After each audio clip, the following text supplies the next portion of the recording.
use me as a weapon, as a tool, and she would take me. She said that she told my grandma and grandpa that she was going to go show me off to all her friends. There's nothing they can do about it. I'm her child and blah, blah, blah.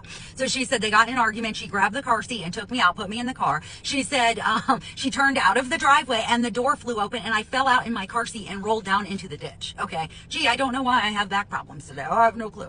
So then she said she thought maybe her parents were right. So she brought me back to the house and gave me to them. And she went out and partied. So there was my first trauma in the first few days of life. And I'm sure there was more than that, actually. But, you know, she gave me to my grandparents so they would actually care for me. And they did. And then she could do what she wanted as a teenager because that's what she was.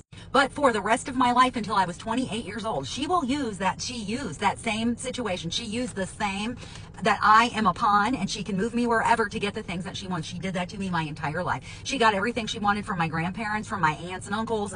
She just made sure that I was used as a weapon, and she used my safety literally. Well, I'm going to keep Brittany and I'm going to take her here. And if you don't do this or you don't do that, and then people would do it because they knew I was in harm all the time. Very, very dysfunctional family unit there. And it did not start with my mom. It started ahead of time. But, you know, the grandparents that raised me was not the same parents that raised her. I do know that, and I've told her that. So you have some context. This is how it goes for the rest of my life until I'm 15 and a half and get out of her care.